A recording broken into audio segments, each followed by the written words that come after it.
Saya mulai ya Bu, saya masukkan pesertanya. Iya.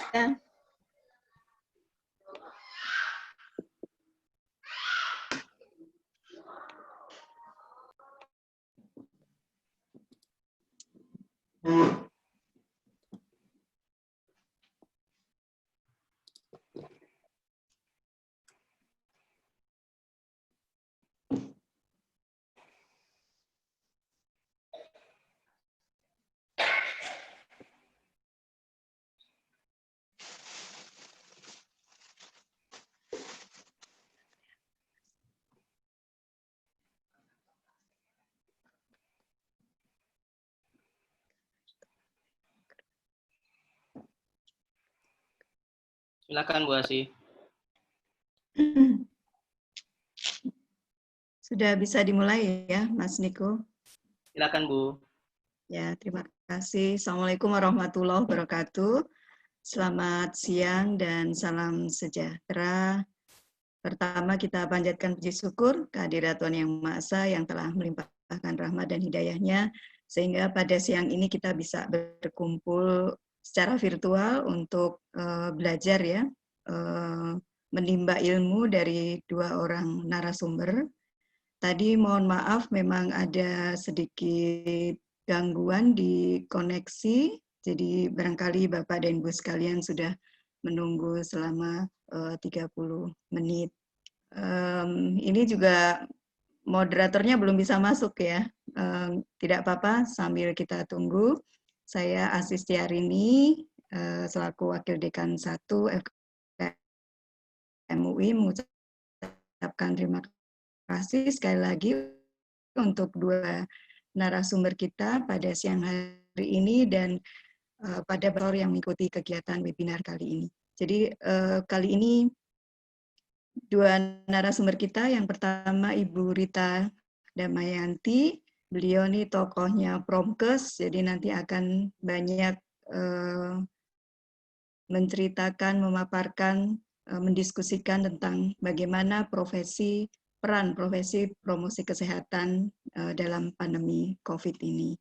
Saya rasa Promkes ini kan menjadi ruhnya Kesmas ya. Kalau kita bicara Kesmas, ruhnya itu adalah promosi dan pencegahan. Dan nanti juga akan ada pembicara kedua, Pak Husin. Kita sengaja mengundang Pak Husin ini selaku Sekretaris Jenderal Alumni ILUNI UI FKM untuk menyampaikan bahwa alumni ini tidak tidur, tidak tinggal diam begitu ya dengan adanya pandemi COVID. Jadi banyak yang telah dilakukan juga oleh alumni-alumni FKM aspek. Nanti kita lihat bersama, barangkali ini nanti bisa menginspirasi teman-teman yang lain yang merasa alumni alma mater di satu universitas, jadi bisa berkontribusi bagaimana peran alumni dalam pandemi COVID. Tidak berlama lagi, saya persilakan ini pembicara yang pertama Ibu Rita Damayanti, nanti yang kedua Pak Husin. Bu Rita ini psikolog ya, Bu Rita ya, S1-nya dari Psikologi UI, kemudian S2-nya dari Master of Science Public Health di UCLA, kemudian S3-nya di FKM UI. Saya rasa pengalamannya sudah segudang begitu kalau Bu Rita ini, baik itu di tulisan maupun di penelitian dan publikasi. Silakan Bu Rita menyampaikan maksimal 30 menit. Silakan Ibu. Terima kasih Ibu Asih.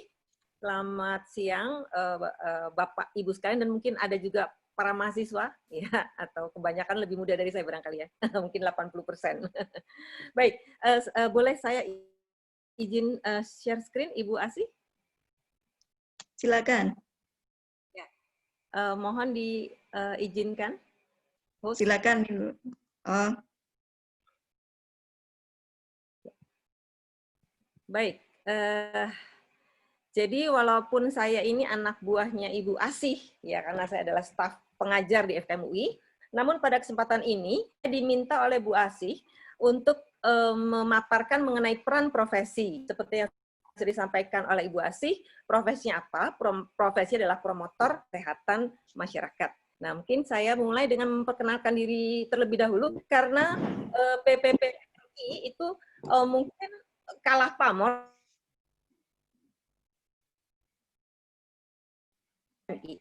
Ya, jadi kita ini di dalam Undang-Undang Nomor 34 tahun 2014, kita itu masuk menjadi salah satu dari tenaga kesehatan masyarakat.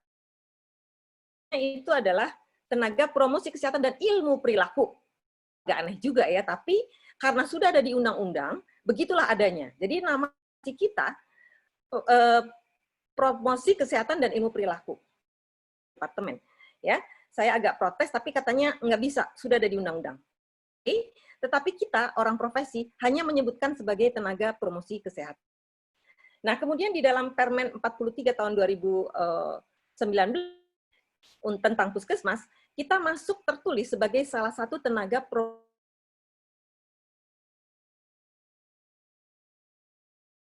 tulis di sini adalah tenaga promosi kesehatan dan ilmu perilaku.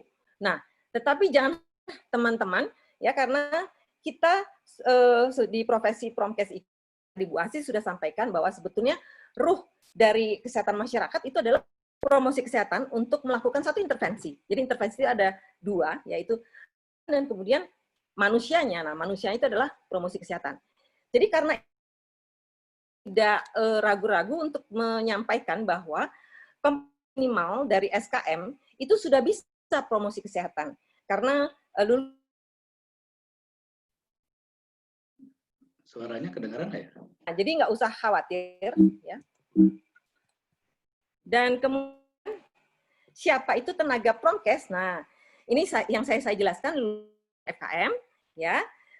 Kalau dulu itu dapat STR setelah ada ujian dari IAKMI, tetapi dari Kesmas, tetapi berhubung sekarang di ending. Nah, jadi kalau Anda ingin mendapatkan STR ya, itu adalah ada persyaratannya. Ya, persyaratannya sangat simpel sekali ya untuk bisa mendapatkan STR.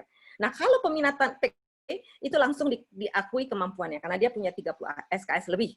Nah, kamu ada persaingannya. Ini mungkin akan saya sampaikan persaingan, maksud saya ada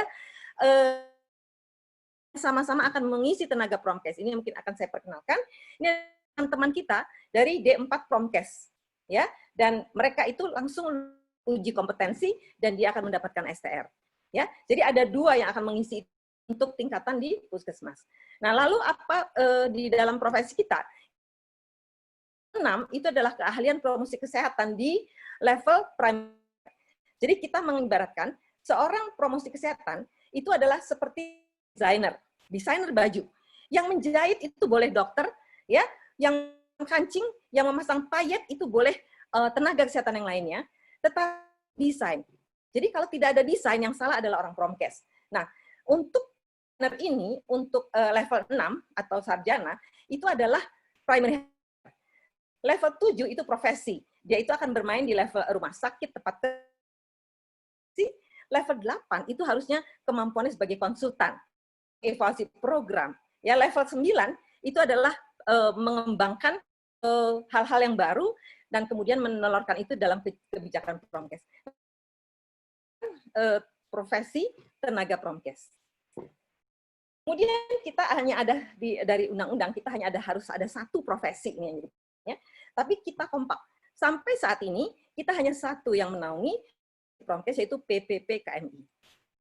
Nah, kita ini siapa? Kita ini anaknya bapak kita tuh IAKMI, ya.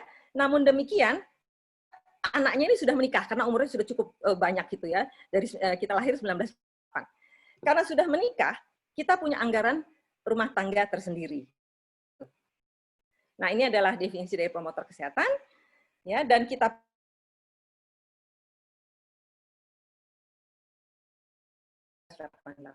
Nah, sekian perkenalan kami tentang profesi promotor kesehatan masyarakat Indonesia. Saya akan masuk ke yaitu strategi komunikasi perubahan perilaku di era gaya hidup baru, ya.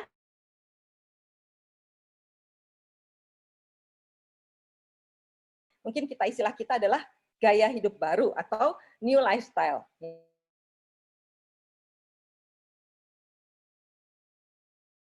epidemiologi COVID karena sudah disampaikan di webinar-webinar yang sebelumnya.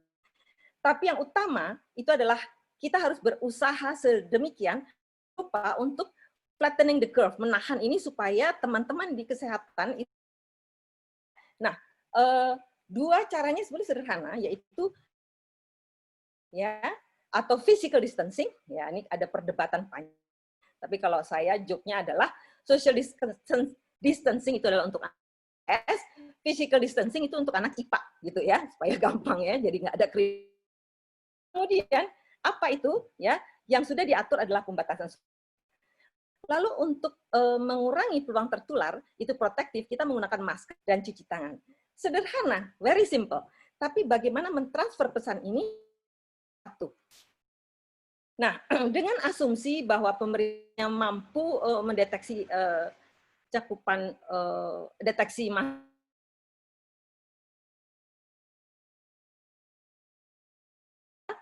dan 55% merasakan gejala ringan, kita pesannya harus switch dari pesan jaga jarak aman supaya tidak tertular. Jaga jarak aman agar kita tidak saling menularkan. Ini adalah penekanan yang sangat penting, ya. Dan prinsipnya apa? Kita semua mungkin terkena virus corona. Saya mungkin sudah kena, tapi kan saya nggak dites, saya nggak tahu. Jadi pesannya adalah semua itu harus pakai masker kain. Untuk ini bukan yang untuk masyarakat. Dan kemudian pesan ini bisa mereduksi stigma, ya. Kalau ketika mudah menularkan saya, lalu kita akan menstigma orang tersebut. Kalau di dalam promosi kesehatan, ya dalam komunikasi itu kalau kita akan target sasaran komunikasi. Nah, target sasaran ini kita bagi menjadi 2x2. Ini biasa nih anak EPID biasanya tabel 2x2. Pengetahuan tinggi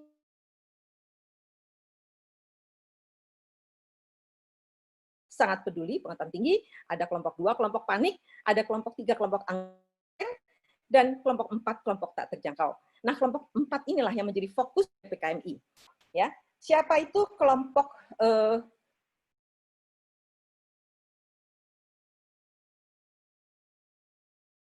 kita ini ya, kita boleh bicara begitu.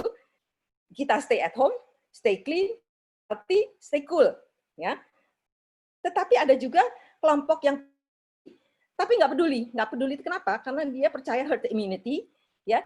Dia tidak menganggap penting adanya flattening the curve, ya. Jadi nah itu kan banyak sekali membuat kewalahan di dunia teman-teman.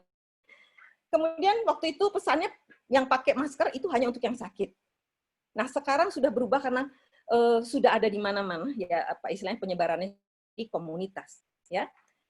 Orang-orang ini akses di media informasinya itu adalah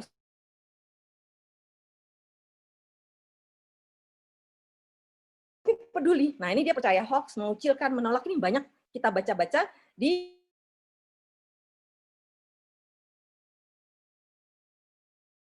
dari belief dan lack of knowledge. Kemarin sudah dibahas mengenai stigma ini, saya tidak akan bahas lanjut.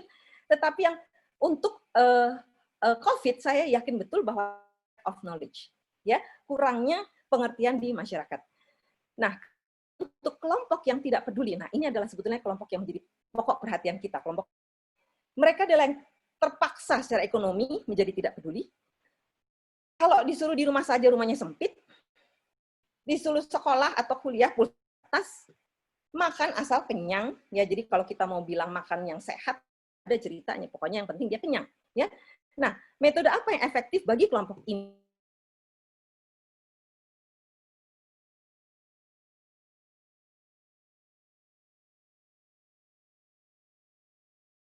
Ini, ya, dia menantang. Saya nemenin 4 pasien COVID, berani di Jawa Timur yang siap menyedot pasien COVID untuk membuktikan bahwa saya tahan terhadap tidak ada itu COVID, gitu ya. Tapi kalau kita semua ini sumbernya adalah apa? Karena mereka sudah overwhelming kondisi ekonominya, ya. Orang-orang yang bekerja dengan otot, ya, itu sangat terdampak. Orang-orang yang bekerja dengan otak itu kurang berdampak. Kalah yang lebih comply, ya lebih patuh, ya. Nah, dilema dari COVID corona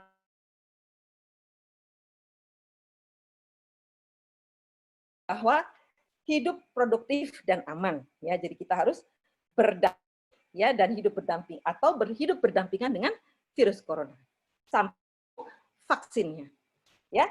Jadi kalau kita dulu melawan, nah sekarang harus ya, ini makanya sudah mulai dibuka, tapi persoalannya dibuka aksesnya untuk tempat hiburan, tempat beribadah, tapi kita tetap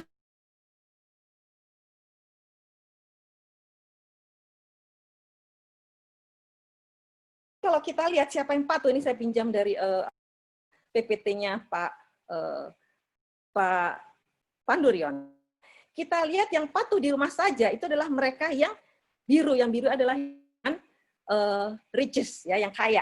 Sementara yang golongan yang kurang di bawah, ya.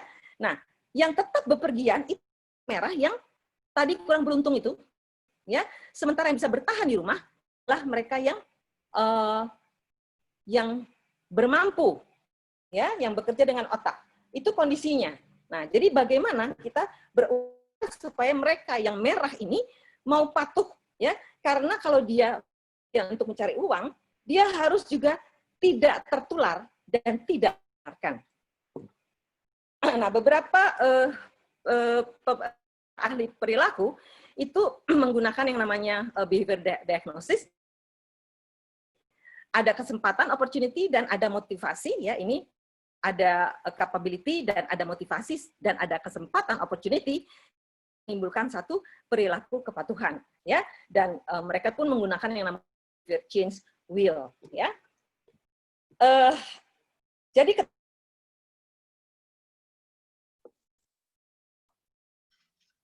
itu, ya, pesan di rumah saja itu paling horor untuk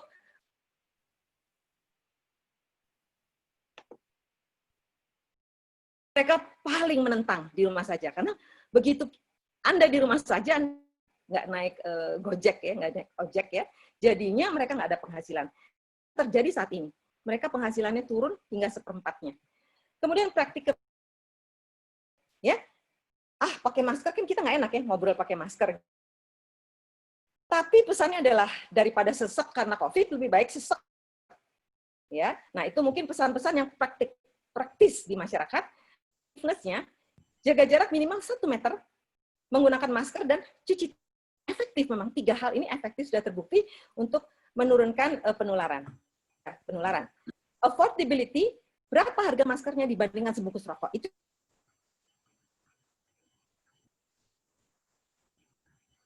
norma di masyarakat, ya. Ikuti itu, memperhatikan kelompok 4. Ini yang saya sampaikan jadi perhatian dari profesi kami. Nah, ada beberapa hal lagi yang bisa kita gunakan health belief model, yaitu membuat mereka itu persis susceptibility-nya tinggi, yang kita tahu di masyarakat karena sudah tertekan ekonominya, ini persis susceptibility dan severity-nya itu menjadi rendah. Kemudian ada teori, ya, ini yang akan kita galang adalah meningkatkan subjective norm. Jadi, kalau Pak Pandu menyampaikan itu sebagai local lockdown.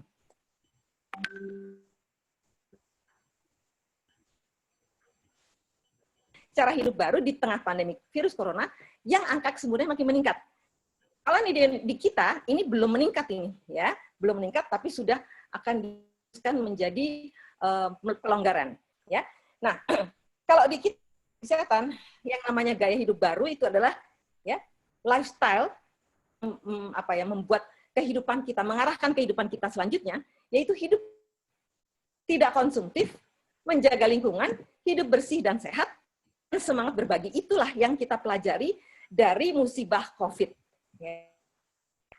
Nah, kemudian kita canangkan juga namanya sopan santun baru, ya. Tadi gaya hidup baru, sopan santun baru, yaitu kalau kita dulu cium tangan ke orang tua, nah sekarang kita membungkuk, atau kalau ini cium kaki barangkali, ya. Salam pakai kaki, salam pakai sikut yang sudah banyak dicontohkan. Kemudian bertamu, ya, kalau kita bertamu kita harus langsung ke kamar mandi, ya, atau ke wastafel untuk cuci tangan, ya. Yang kalau dulu kayaknya manis di ruang tamu, sekarang ini mungkin kita justru menunjukkan kesopanan kalau kita mencuci tangan. Kemudian kalau dulu kita bertamu ngerokok, sekarang rokok, ya, karena COVID itu tidak sejalan dengan merokok. Nah, ini sudah banyak kita lihat di sosial media.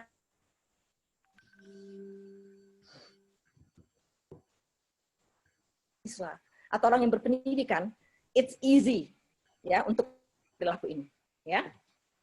Nah, lalu bagaimana strategi perubahan perilakunya? Itu data secara umum kita ada edukasi, engineering yaitu intervensi, enforcement, empowerment, ya. Oke, lalu apa yang dilakukan oleh profesi kita? Profes itu menggadang-gadang bahwa puskesmas adalah garda terdepan dalam pencegahan. Ya, kita, nah kenapa demikian ya? Kita lihat bahwa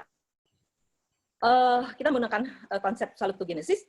Kita hidup sungai kehidupan, ya, di mana orang itu kita gerakkan supaya tetap sehat, ya. Jadi rajin cuci tangan, makan buah dan sayur, rajin berolahraga. Rokok ini adalah merupakan promosi, ya, germas. Kemudian pembatasan sosial itu preventif. Kemudian pakai masker dan jaga jarak aman sebagai satu tindakan protektif, ya, supaya kita itu ketularan COVID. Nah, kalau kita lihat puskesmas 6, ya, paradigma sehat, pertanggungjawaban wilayah, kemandirian masyarakat, ketersediaan kesehatan, teknologi tepat guna, dan keterpaduan dan kesinambungan. Ini dalam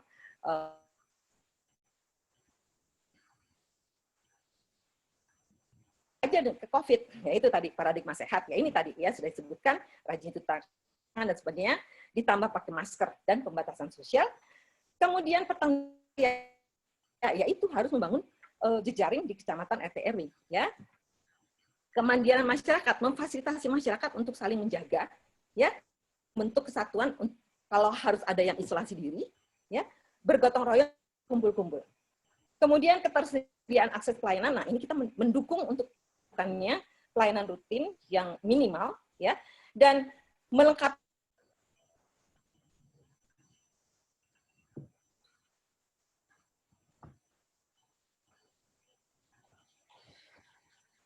grup ya silakan, ya. Tapi kalau yang tidak ada, ya sinyal buruk, ya, stickers, ya, untuk masalah-masalah perilaku tersebut. Kemudian sinambungan, ya, terpadu, kita berpartnership dengan kelompok-kelompok yang lain. Nah, jadi apa yang kita lakukan, yang sudah kita lakukan adalah kita mendukung puskesmas untuk memantau ODP dan PDP, melakukan pelayanan dasar.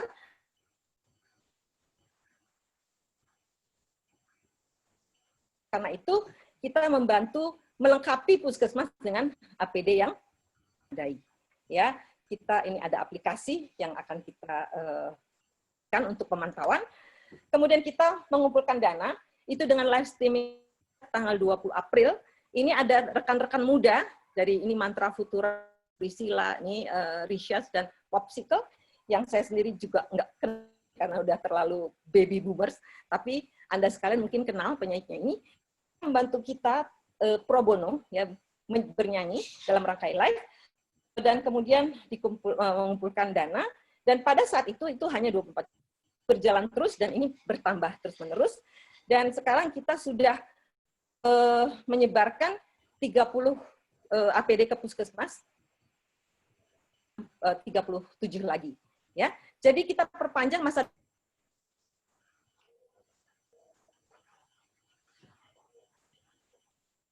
teman-teman di puskesmas setiap jam 10, dan ini sudah yang ke-6, ya, ke-7 yang ini, minggu depan ini ke-7, ya. Kita saling berbagi. Jadi bagaimana pengalaman teman-teman, dan teman-teman yang di pelosok itu seringkali menjerit mengenai APD yang kurang. Karena untuk itulah mereka kirimkan APD-nya. Ya, saya kira itu yang bisa saya sampaikan.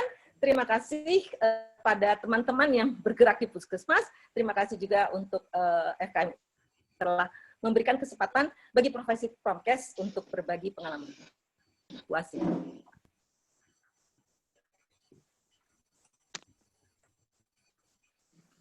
Baik, Bu Rita, terima kasih banyak atas penyampaiannya. Maaf saya terlambat, maaf ada gangguan koneksi internet. Baik, untuk pembicara kedua, mari kita sambut Bapak Hussein Habsyi. Halo, Bapak Hussein. Halo, Pak Hussein, sudah siap? Baik, sambil menunggu Pak Hussein, mungkin saya bisa bacakan sebentar. Suara saya bisa kedengaran nggak? Halo. Bisa, Pak. Ya, halo, Pak. Suara saya apa terdengar? Terdengar, Pak. Halo. Terdengar ya? Terdengar? Iya, terdengar, Pak. Iya, terdengar. Terdengar, Pak. Halo. Saya nggak bisa mendengar Anda gini, ada kendala dari tadi ini. Tapi kalau Anda mendengar sih nggak masalah. Anda sekarang dengar suara saya nggak? Kasih kode deh, dengar nggak? Dengar. Oke, dengar ya. Iya, dengar. Baik, kalau gitu satu arah berarti nih, saya bisa mendengar ya. Saya tidak mendengar, tapi Anda dengar suara saya. Mudah-mudahan bisa kita mulai. Ya, baik, ya udah. Baik. Baik, ya silakan Pak Husein. Ya, agar tidak kurang ini juga ya, kurang asik juga ya. Saya nggak dengar suara Anda. Ya, langsung aja Pak Husein, silakan. Kalau gitu kalau Anda dengar suara saya bisa share screen sekarang ya, boleh ya?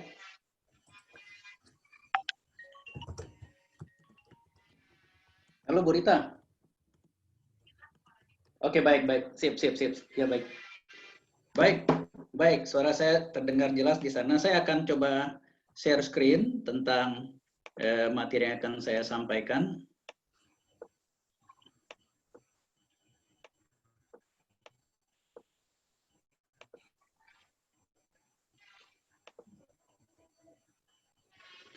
Baik, terima kasih. Assalamualaikum warahmatullahi wabarakatuh.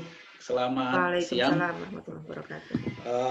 Ibu Asih yang terhormat, Ibu Rita Damayanti, Mbak Laila, Mas Niko, serta para peserta webinar yang berbahagia. Alhamdulillah kita dipertemukan dalam acara ini, webinar seri ke-11 ya, FKM UI. Saya ada kendala teknis nih, saya nggak bisa mendengar suara, tapi Anda jelas mendengar suara saya. Mudah-mudahan tetap kita bisa keep in touch gitu ya. Saya diminta untuk mewakili sebenarnya Ketua Iluni FKM UI, yaitu Bapak Usman Sumantri. Saya di sini sebagai Sekjen dari Ikatan Alumni FKM UI. Tentang kontribusi apa saja sebenarnya yang telah dibuat oleh Ikatan Alumni FKM UI dalam menghadapi COVID-19 ini.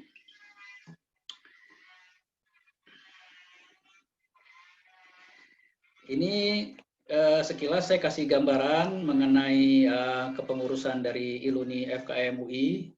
Beberapa waktu lalu telah ada pergantian pengurus ya melalui sebuah proses pemilihan kepengurusan di kampus FKM UI, dihadiri oleh Ibu Dekan waktu itu, Ibu Agustin, dan terpilih Bapak Usman Sumantri sebagai Ketua Iluni FKM UI. Iluni FKM UI ini memang agak unik karena mahasiswanya nih banyak varian. Jadi tidak hanya dari mahasiswa yang murni S1 4 tahun dari FKM UI, tetapi juga ada nanti alumni dari K3, alumni Gizi, dan alumni IKA-Mars. Masing-masing sudah punya ikatan tersendiri. Iluni FKM UI ini menjadi umbrella, gabungan dari keseluruhan ikatan-ikatan alumni yang telah ada di FKM UI. Ini foto kegiatan beberapa waktu lalu dilantik oleh Iluni Pusat ya, oleh Iluni UI. Waktu itu di kampus FKM UI. Ya, Ketua Iluni FKM UI, Pak Usman Sumantri, ini telah beberapa kali melantik ya kepengurusan ikatan alumni sejenis begitu di lingkungan FKM UI, alumni IKA-Mars, kemudian juga beberapa kali memberikan kuliah tamu Iluni kepada mahasiswa di FKM UI untuk transfer pengetahuan, pengalaman seperti itu, dan mungkin hal-hal seperti itu akan terus dilakukan oleh para alumni ya, mengisi kuliah-kuliah tamu. Mungkin itu akan bisa memberikan informasi dan wawasan yang lebih konkret kepada para mahasiswa yang sedang menjalani perkuliahan tentang hal-hal apa saja sebenarnya di dunia kerja ataupun di birokrat yang perlu dipahami oleh para mahasiswa. Itu salah satu bentuk dari ikatan alumni perannya. Nah, ini beberapa alumni yang kepengurusannya yang ada saat ini, yang aktif saat ini. Pak Giri ya, juga sebagai wakil ketua sedang memanah. Sampingnya ada Lesi, memanah Lesi beliau. Kemudian ada yang lainnya lagi, pengurus-pengurus lain. Ada ada Pak Kodrat juga di sini, ada Mbak Ninis, dan lain-lain pengurus lainnya. Jadi teman-teman di sini yang kenal dengan para alumni pengurus-pengurus ini bisa saling kontak ya, berkomunikasi. Dan juga bagi Anda mungkin para pengurus yang mengikuti webinar ini, ya marilah, ini juga salah satu sarana kita untuk berkomunikasi dan berkoordinasi ya, karena kesibukan kita masing-masing terkadang sulit juga kita untuk ketemu dan kumpul begitu. Jangan-jangan melalui webinar lebih efektif kita bisa berkomunikasi. Nah, ini pengurus-pengurus lainnya juga. Jadi ada beragam ini. Ada yang dari kalangan birokrat, ada yang bekerja di swasta, ada yang di perguruan tinggi. Ya. Nah, tentang peran di dalam COVID, nah, sebenarnya ini ILUNI FKM UI dari awal sekali ya, sebelum kasus tercatat di Indonesia, ini sudah buat sebuah diskusi publik. Kita ingin ada kesiapan dalam penanganan virus corona. Itu waktu itu kita menghadirkan Kepala Litbangkes waktu itu, kemudian juga Bapak Sahrijal Sarif ikut hadir, dan kemudian Direktur Rumah Sakit Sulianti Saroso, ya. Kemudian dari Kemenkes juga hadir. Itu banyak sekali beberapa hal yang kita diskusikan jika Indonesia sudah terdapat dan confirm kasus. Ya. Waktu itu masih belum ada kasus, tapi kita sudah mencoba mengantisipasi itu. Nah, ini salah satu bentuk kesiapan dari Ikatan Alumni. Waktu itu bekerja sama dengan YAKMI. Nah, ini ada sebuah himbauan waktu itu kita segera buat, karena ini perlu disampaikan kepada seluruh alumni. Waktu itu disampaikan di akhir Maret. Dan himbauan ini menurut kami ini tetap relevan sampai saat ini. Yaitu kita menghimbau para alumni berperan aktif. Itu ada 4 hal sebenarnya yang bisa dilakukan oleh para alumni. 1, menjadi role model bagi lingkungan sekitar. Ya. Jadi kita sendiri yang harus mencontohkan bagaimana cuci tangan, pakai sabun, kemudian perkuat daya tahan tubuh, istirahat cukup, tidak merokok, rajin olahraga, selalu menggunakan masker ya. Nah, itu harus diterapkan ya sebagai role model. Kemudian menjadi penyambung informasi dari sumber-sumber resmi terpercaya, menghindari hoax ya. Ya, kita harus bisa memberikan kredibel informasi. Saat ini yang bisa kita percaya dari gugus tugas penanganan COVID. Alumni harus jangan menjadi penyebar hoax gitu. Tetapi kalau bisa kita yang hapuskan hoax itu dan berikan informasi yang benar ke masyarakat. Kemudian memberikan masukan atau analisis kepada pembuat kebijakan atau mass media tentang strategi dan kegiatan penanggulangan COVID-19 dari perspektif ilmu kesehatan masyarakat. Para alumni yang bekerja di birokrasi, di perguruan tinggi, nah ini harus berperan secara aktif membuat analisa-analisa dengan ilmu-ilmu yang telah dia miliki saat ini, atau aktif di dalam gugus tugas di provinsi ataupun di kabupaten. Nah, itu peran kita itu dalam memberikan analisis, nah ini mungkin akan bermanfaat begitu. Kemudian harus terlibat aktif dalam tim penanggulangan COVID-19 di instansi masing-masing. Ya, jadi penanggulangan COVID ini kan yang paling baik itu berbasis komunitas masyarakat.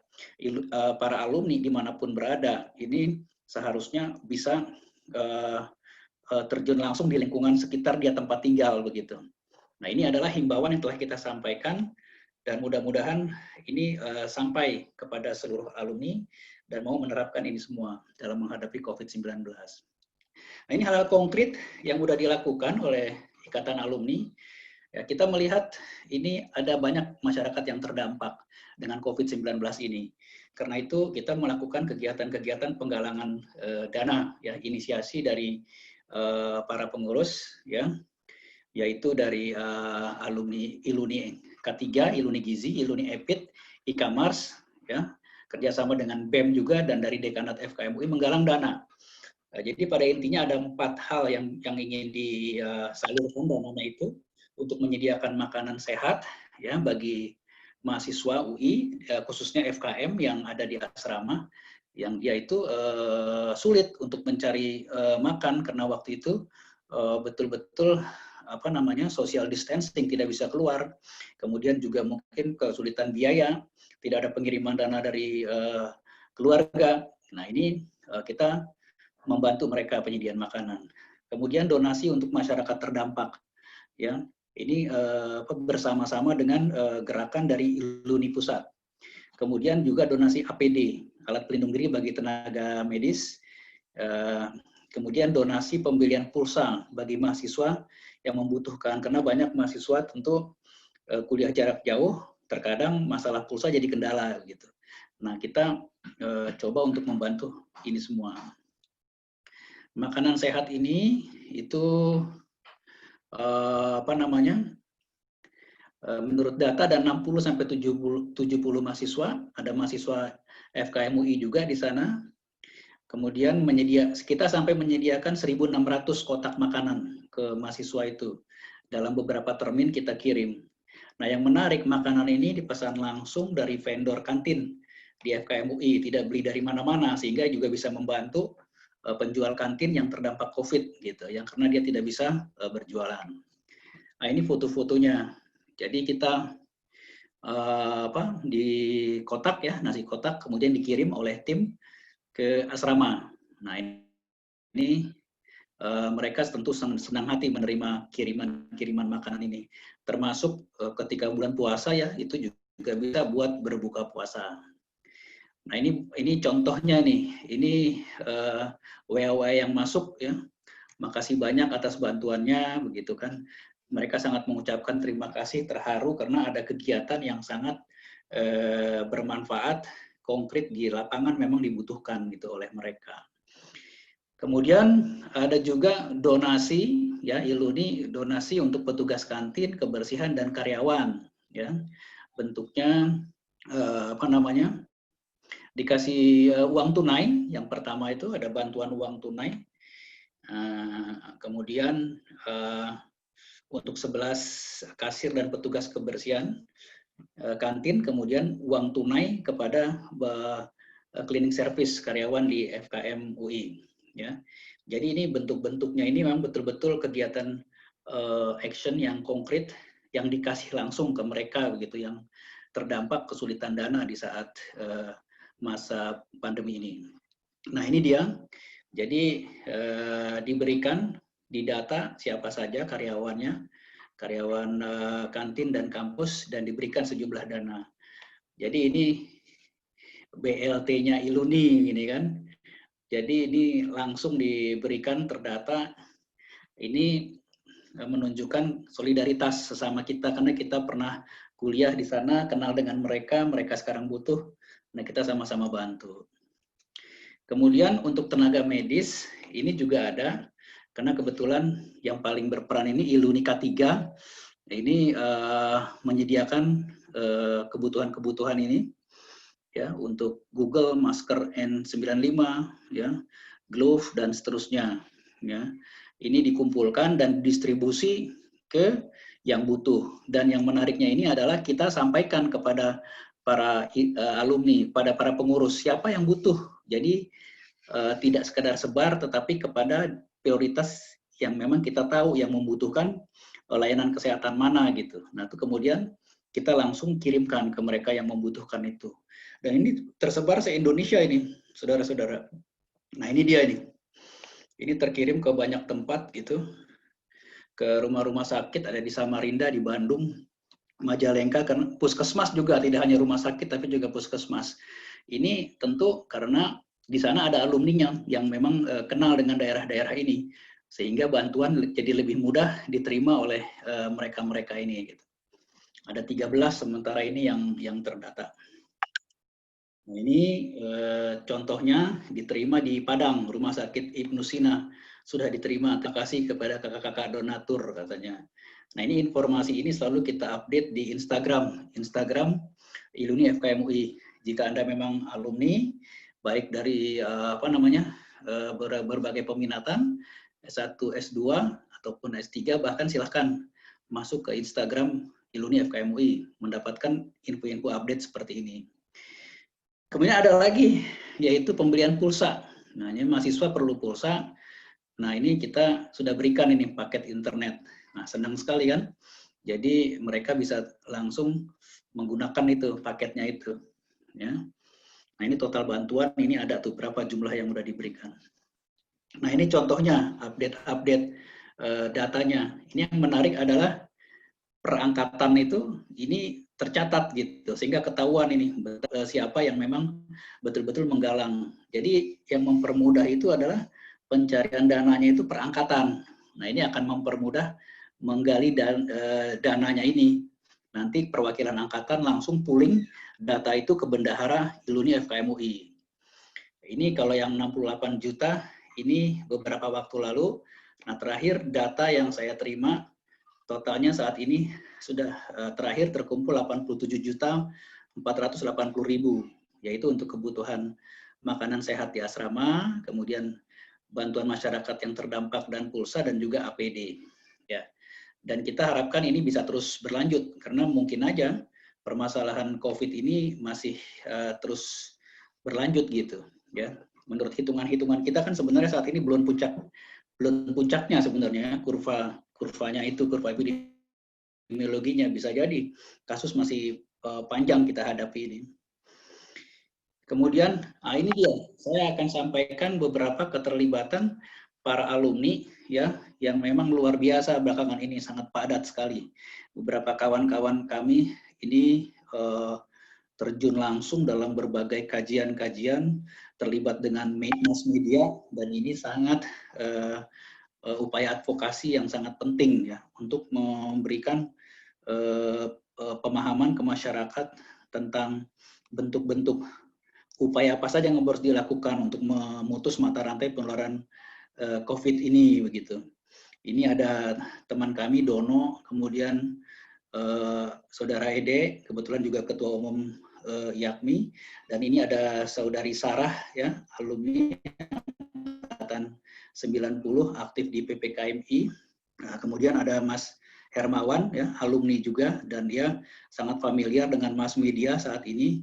Ada Saudara Ari, ya, di Sumatera Barat, alumni angkatan tahun 92, dan yang paling pojok bawah ini ketika kami pertama kali membuat press conference tanggal 3 Maret waktu itu 2020, satu hari setelah pengumuman pemerintah tentang kasus pertama ditemukan COVID di Indonesia. Kita undang sampai puluhan wartawan, dan sejak itulah publikasi sangat meluas sekali dibuat oleh YAKMI. Kita mainkan peran pertemanan yang baik dengan mass media begitu, untuk sebagai salah satu cara advokasi kita. Nah, ini contoh lagi di sebelah sini. Nah, ini ketika Paki bikin acara ya.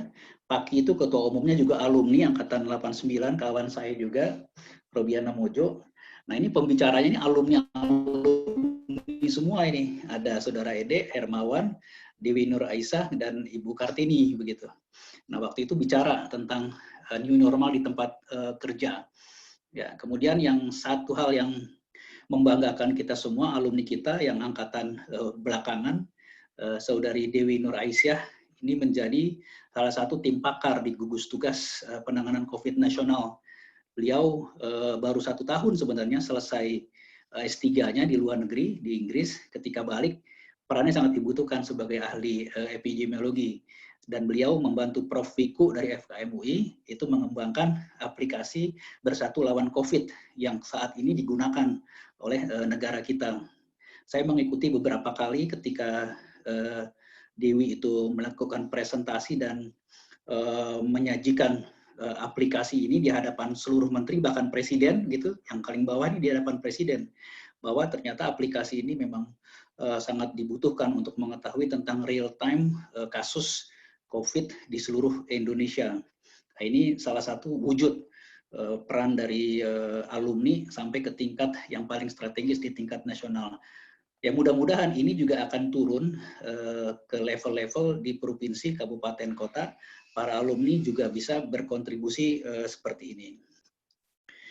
Kemudian rencana mendatang apa saja yang mau kita lakukan, ya, kita akan coba perkuat jalinan komunikasi dan koordinasi antar pengurus Iluni FKM UI, baik yang Gizi, Epid, Ikamas, dan K3, dengan dekanat serta seluruh alumni. Nah, kemudian kita akan buat diskusi sumbang saran pemikiran alumni terkait pengendalian COVID-19 dalam menghadapi new normal. Ya, jangan sampai masyarakat salah pengertian yang disebut new normal, mereka mengertinya ini adalah kehidupan normal seperti sebelum adanya pandemi. Ini sangat salah.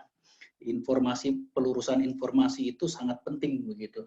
Bahwa new normal itu adalah ya kehidupan yang baru, berperilaku betul-betul sesuai protokol ketika kasus sudah mulai turun begitu di Indonesia. Kapan turunnya, bagaimana bentuk protokol itu. Nah, ini penting sekali untuk terus-menerus disampaikan ke masyarakat. Kemudian penerbitan publikasi terkait peran aktif alumni dalam menghadapi COVID-19 ya. Ini kita akan coba buat karena udah cukup banyak apa yang pernah kita lakukan. Kita akan dokumentasikan ini sebagai catatan penting gitu.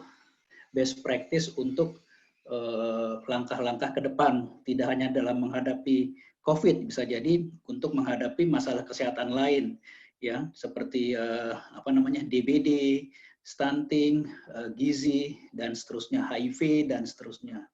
Kemudian evaluasi peran alumni se-Indonesia dalam menghadapi COVID-19. Kita telah kirimkan himbauan tadi di awal, kita ingin tahu sebenarnya mengevaluasi sejauh mana peran itu dilakukan. Nah, ini tim dari Ikatan Alumni akan melakukan kegiatan evaluasi itu. Kemudian kita perlu akan buat FGD, bagaimana penguatan peran alumni kalau masih kurang, apa yang harus ditingkatkan agar para alumni mampu memobilisasi komunitas masyarakat dalam melawan COVID-19. Kemudian penggalangan dana yang sudah dilakukan, ini harus terus-menerus dilakukan begitu untuk bantu masyarakat yang terdampak COVID-19. Ya. Nah, itu yang bisa saya sampaikan, apa saja peran yang bisa dilakukan oleh Ikatan Alumni. Ini gambar saya di rumah saja, ini beberapa waktu lalu, sekarang sudah mulai sebentar-sebentar bisa keluar rumah sesuai dengan protokol. Tapi pesan-pesan seperti ini penting kita sebagai role model alumni. Kalau kita ya memang kalau stay at home ya kitanya sendiri juga harus tunjukkan begitu. Dan kalau keluar rumah ya kita harus tahu apa saja yang harus kita lakukan, kita tunjukkan ke masyarakat untuk menjadi role model. Saya rasa itu apa yang bisa saya sampaikan, Mbak Laila. Kalau diizinkan ada sedikit video, saya akan tampilkan. Boleh, Mbak Laila? Baik. Ya, silakan, Pak.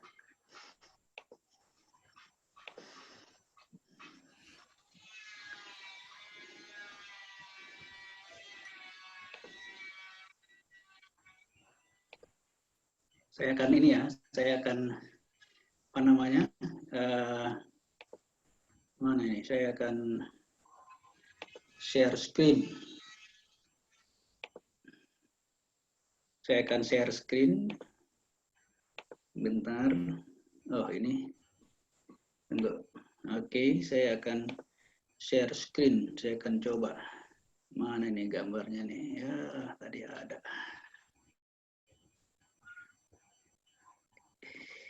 Aduh, susah.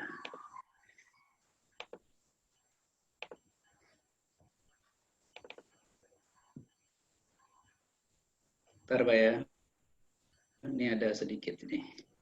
Ada gambar, kita akan coba mengenai suara-suara dari para alumni angkatan kami gitu. Angkatan kami dalam menghadapi COVID ini. Ini ada sedikit nih. Saya akan coba share screen. Mana ini gambarnya nih? Tadi ada.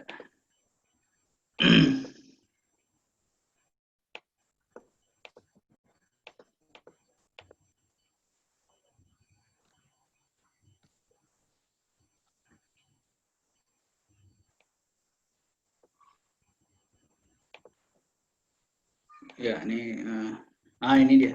Saya akan coba, mudah-mudahan bisa terlihat gambarnya. Ini kedengaran, Pak ya? Ya, kedengaran.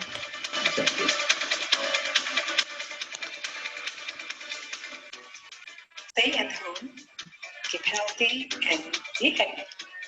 Assalamualaikum warahmatullahi wabarakatuh. Mari kita budayakan hidup sehat. Mulai dari masjid. Sholat subuh berjamaah, kemudian 30 menit keliling-keliling kampung, menyapa masyarakat dengan salam, makan yang sehat, jaga jarak, dan waktu pulang ke rumah jangan lupa cuci tangan, ganti baju. Assalamualaikum warahmatullahi wabarakatuh. Salam sehat. Kebiasaan sehat ini untuk mencegah COVID-19. Tangan pakai sabun, pakai masker, jaga jarak, jika batuk atau bersin, olahraga yang teratur dan istirahat cukup, pola makan sehat, dan jangan lupa selalu membersihkan lingkungan sekitar dengan disinfektan.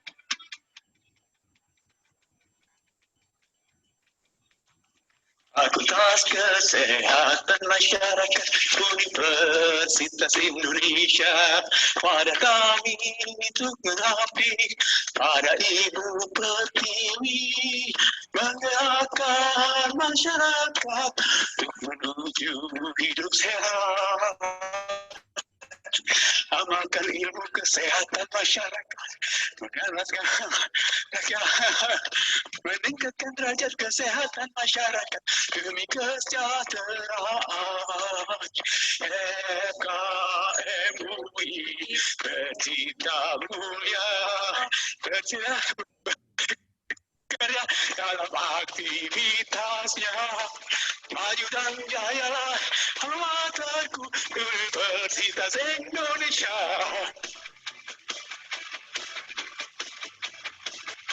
New normal itu kita menerapkan norma kehidupan baru yang lebih bersih, lebih sehat, lebih terlindungi, dan penggunaan aturan terhadap kesehatan sehingga kita lebih produktif.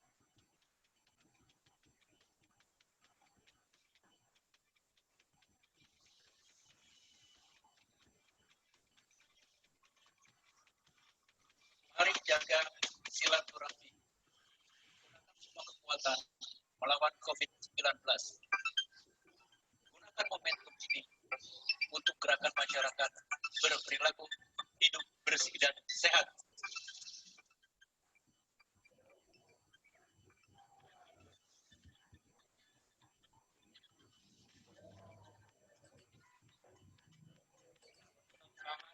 Tetap olahraga, salam sehat.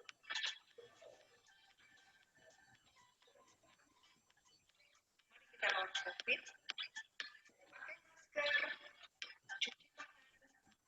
Jauh.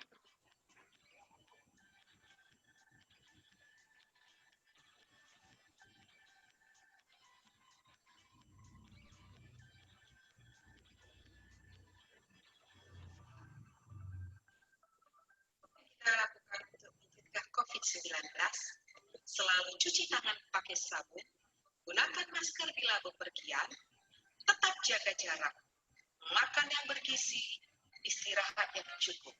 Salam sehat.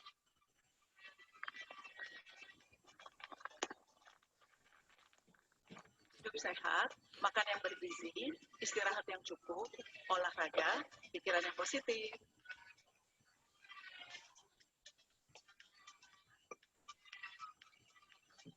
Tetap semangat, kita pasti bisa.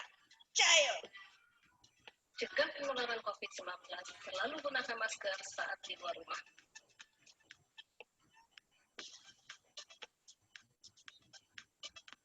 Semangat Indonesiaku, mari kita lawan COVID-19 dengan olahraga teratur dan makan makanan bergizi.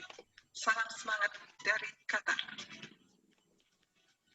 Menyambut new normal, jaga stamina dengan berolahraga teratur, jangan lupa pakai masker. Ayo bersama tuntaskan COVID-19. Do your part, jangan lengah jaga kesehatan diri sendiri dan lingkungan. Jaga teman, jaga FMUI, jaga Indonesia.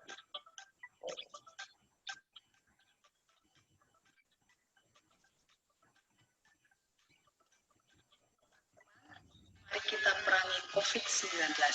Tetap ikuti aturan dan salam sehat.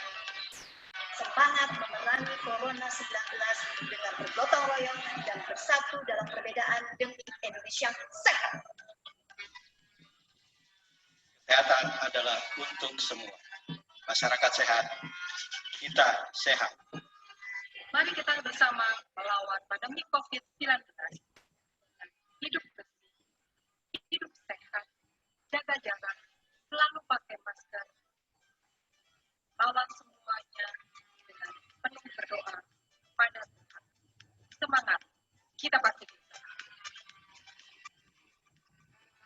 Ngomong, rajin cuci tangan, rajin semprot-semprot, pakai masker,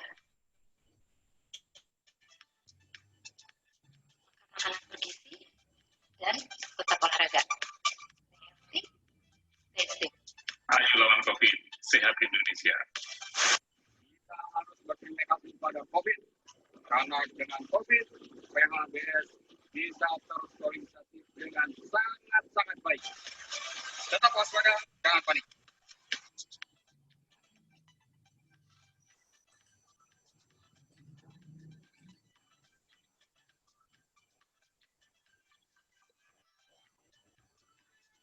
Ya demikian Mbak Laila, sorry agak kelamaan, itu video angkatan pertama di FKM UI, angkatan 89, yang semuanya semangat untuk menyampaikan pesan-pesan untuk melawan COVID-19 di Indonesia.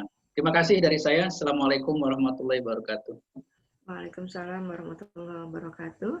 Baik, terima kasih kami sampaikan kepada para narasumber yang telah memberikan materi, Ibu Rita Damayanti dengan Pak Husein Habsyi.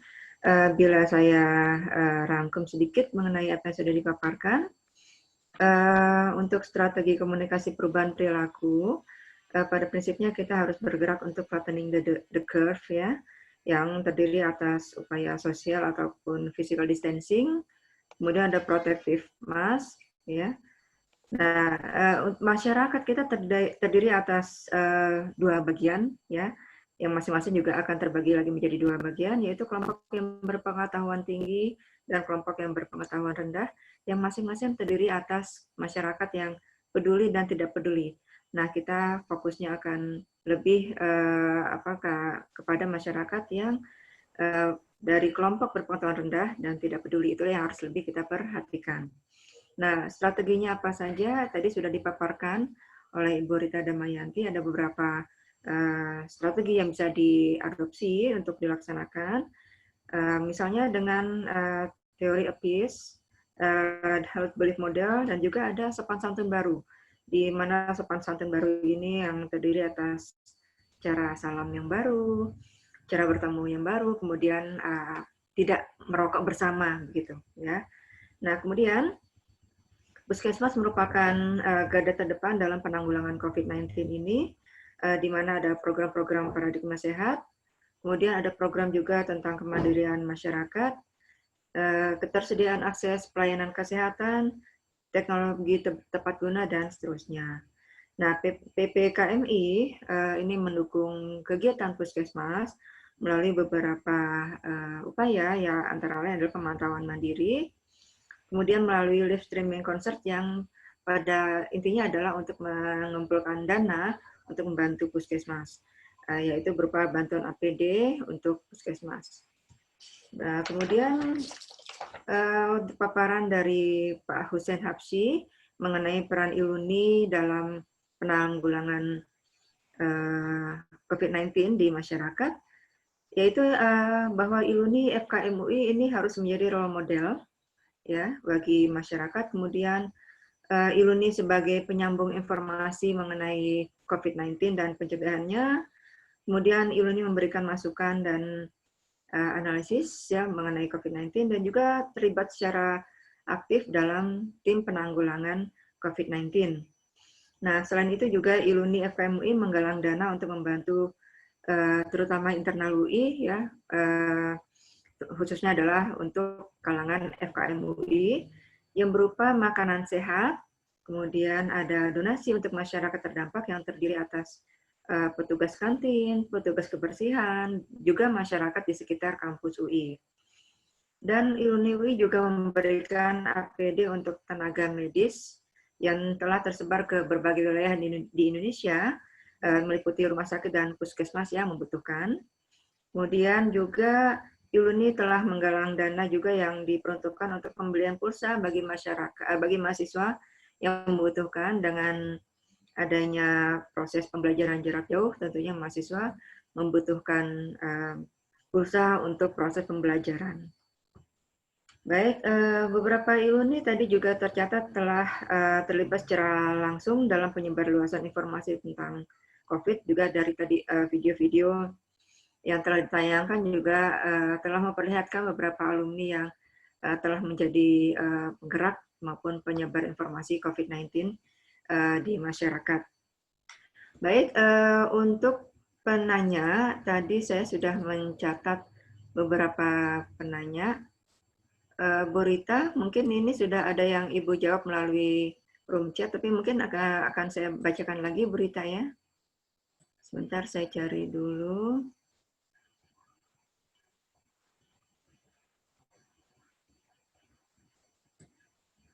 Baik, Bu Rita, untuk pertanyaan dari Kenia, Kenia bertanya kepada Ibu Rita, saat ini di masyarakat sedang marak beredar banyak isu dan gerakan-gerakan masyarakat yang kontraproduktif dengan penanganan pandemi.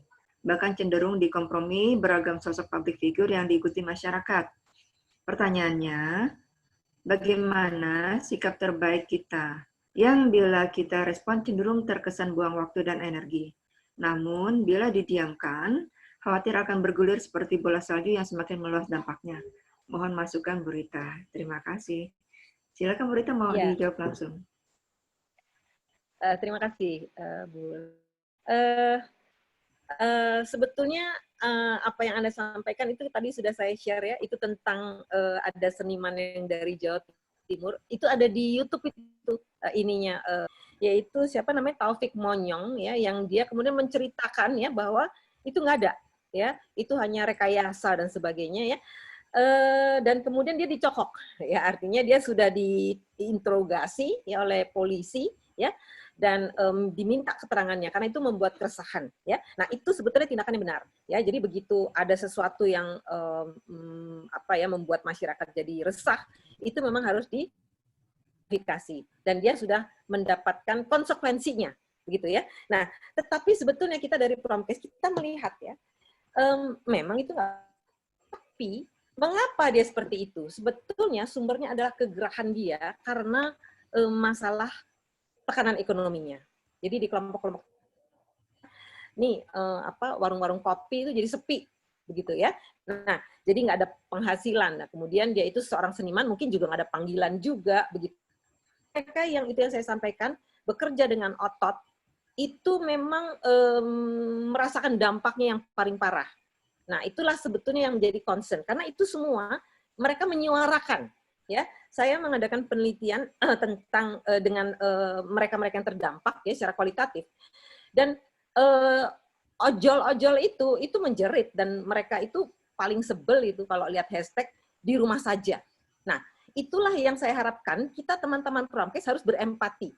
Ya, bukan mengiyakan ya. Jadi kalau untuk dia bilang saya nggak tertular COVID gitu ya, coba saya cium deh tuh pasien COVID gitu kan. Nah itu memang harus kita jelaskan dengan benar ya, karena sesuatu ketidakbenaran kalau terus-menerus didiamkan jadi kebenaran, itu kan sekarang kayak begitu, seringkali begitu. Nah karena itu kita wajib ya, tetapi kita juga harus mengetahui akarnya. Karena itu gerakan-gerakan yang dari masyarakat sendiri itulah yang harus kita gerakkan. Jadi pemberdayaan. Kalau anak-anak FKM kan diajarin pemberdayaan masyarakat. Jadi dari kita untuk kita. Kalau sekarang PSBB itu kan dari top down, ya. Nah, ketika top down pesannya itu nggak pas untuk kelompok ini. Terus terang ya, kalau misalkan kayak ini UI sampai 31 Juli, ya. Kenapa berani begitu? Karena semua kegiatan masih berjalan. Mahasiswa masih bimbingan, ujian, ya, bahkan ujian S3 juga berjalan. Semua berjalan, bisa. Mahasiswa akses, ya akses pulsa memang itu ya disumbang sama ILUNI ya, tetapi mereka bisa teknologinya semua, ya itulah adalah golongan-golongan yang yang beruntung lah kira-kira kita ini ya dalam potongan yang di atas ya. Nah, kita harus pikirkan yang di potongan yang di bawah. Nah, jadi pesan-pesan yang harus disesuaikan gitu ya. Seringkali itu saya mendapatkan pertanyaan-pertanyaan ketika kita kumpul di puskesmas ya. Saya selalu bilang bekerjalah dalam circle of influence. Jangan ngeributin yang circle of concern karena kita tidak punya buka tutup pasar ya. Oke, emang kita bisa buka tutup pasar gitu ya? Kan nggak bisa. Ya, nah kita bisa mempengaruhi. Itulah yang namanya kalau kita ikut serta di gugus-gugus, ya. Dan kemudian kita bisa lihat sosial media untuk membenarkan hoax-hoax itu. Saya kira kalau banyak yang membenarkan, tentu saja akan berubah pandangan. Terima kasih, Bu Lela. Ya, terima kasih Bu Rita. Baik, ini ada satu komentar. Sebentar, tadi saya baca. Dan berita. Oke, ini ada yang mengomentari tentang penerapan new normal dan ke kamar mandi untuk cuci tangan. Ini dari Ibu Sri Ulfa SKM ya. Ya baik. Paling susah menerapkan new normal bertamu dan izin ke kamar mandi untuk cuci tangan. Mungkin solusi yang bisa diterapkan dengan meningkatkan pemberdayaan masyarakat untuk menyiapkan sarana cuci tangan di depan rumah dan tiap tamu yang datang diminta untuk cuci tangan.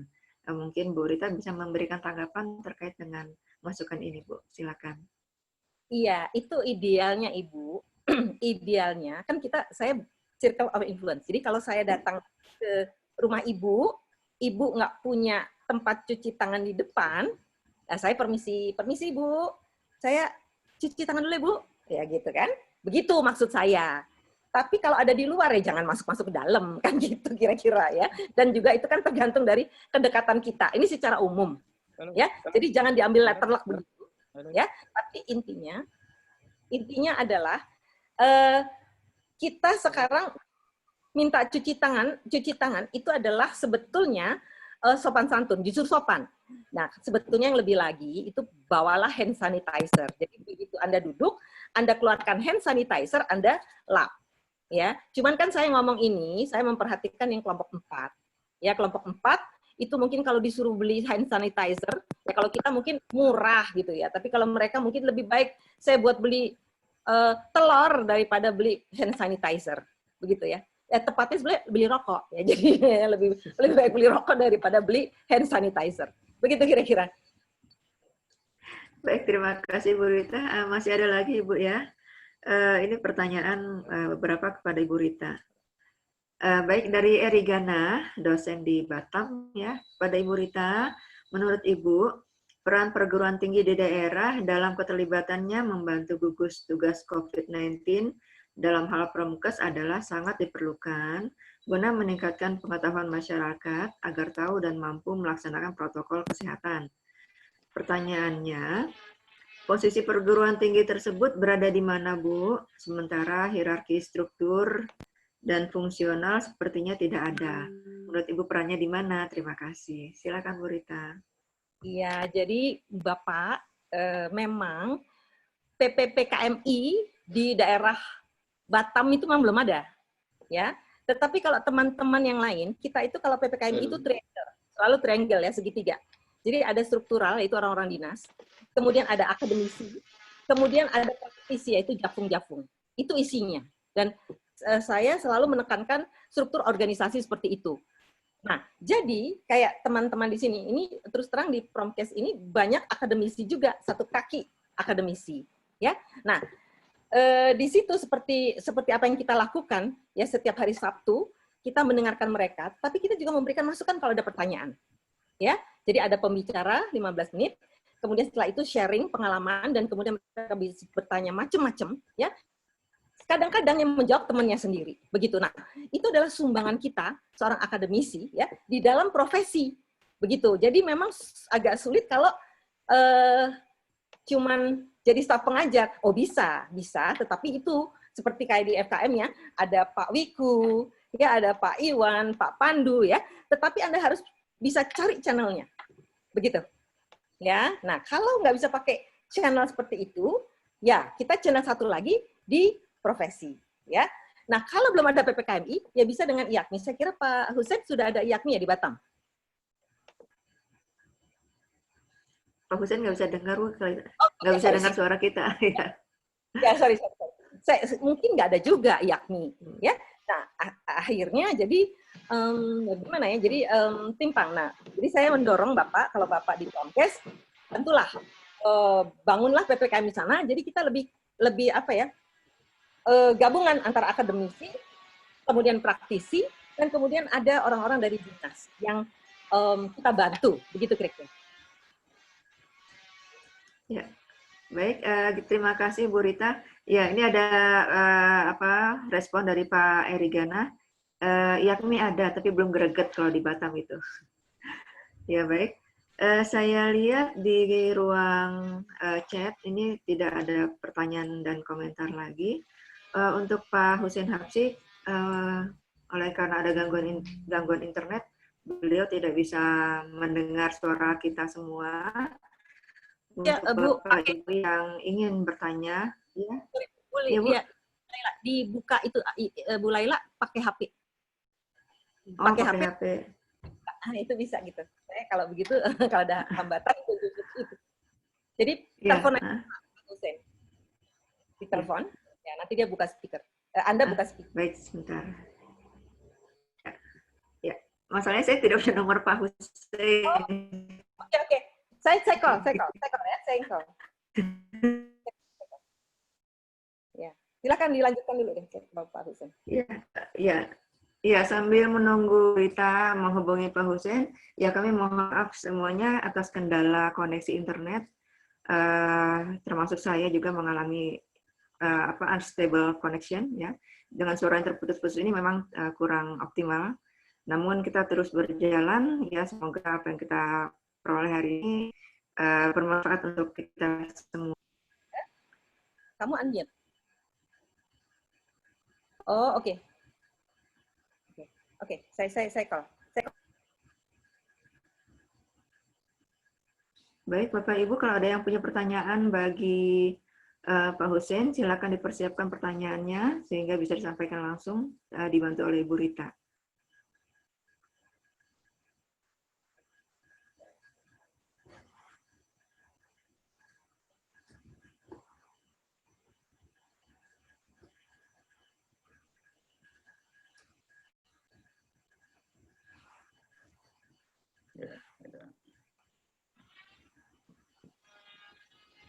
Ya, ini saya udah di mute. Ya, suara saya kedengeran ya? Kedengeran? Iya, kedengeran, tapi saya nggak bisa mendengar suara Anda. Ini saya baru pernah nih begini. Unik juga ini. Jadi tadi Bu Rita saya lihat bicara panjang lebar, penuh semangat, saya nggak bisa dengar, sayang sekali.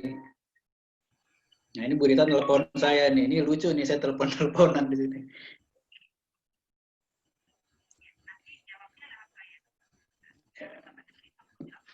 Ya, kalau saya bicara kedengeran kan, bisa langsung sebenarnya. Ya jadi ya para peserta, jadi silahkan kalau mungkin ada yang mau disampaikan ke saya gitu kan. Silakan kalau ada yang mau disampaikan. Ya saya kapasitas sekarang kebetulan mewakili Pak Usman sebagai Sekjen Iluni FKM UI begitu. Walaupun saya sebagai Sekjen IAKMI ya, sebagai Sekjen IAKMI, tetapi mungkin untuk yang lebih ke peran alumni, nah itu silahkan kali ini ingin disampaikan. Mungkin Anda para alumni yang sekarang ada di berbagai tempat ingin menyampaikan laporan ataupun pandangan, harapan itu dipersilahkan gitu, supaya kita bisa fasilitasi mungkin beberapa aktivitas, kegiatan. Ya.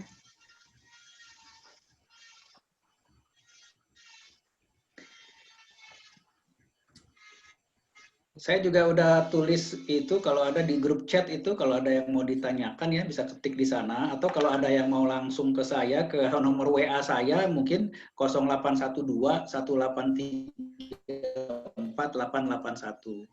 0812 1834 881. Kalau ada yang mau disampaikan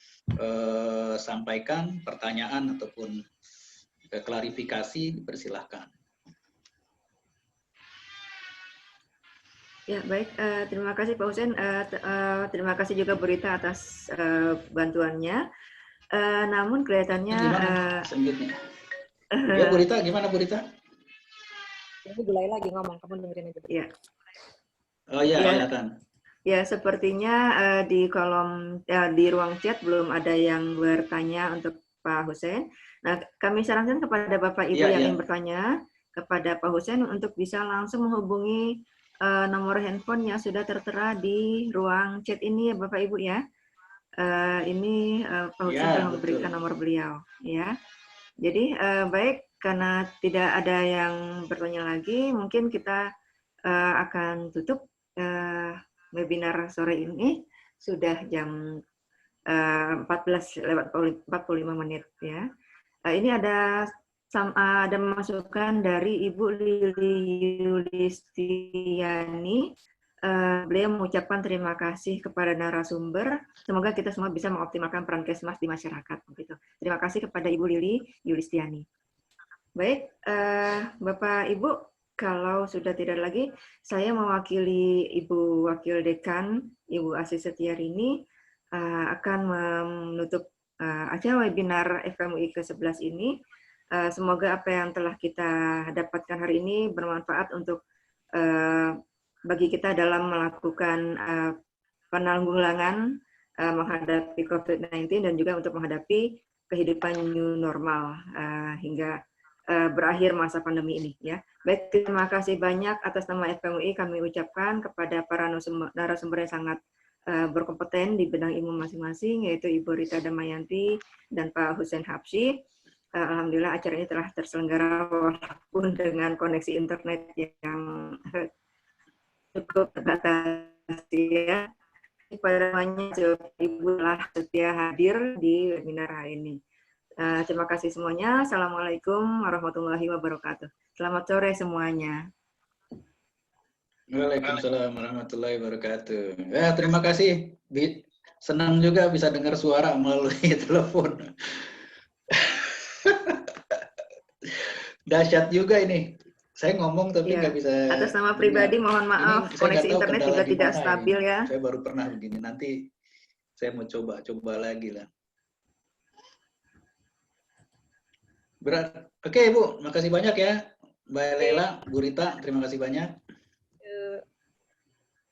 Para peserta, terima kasih banyak.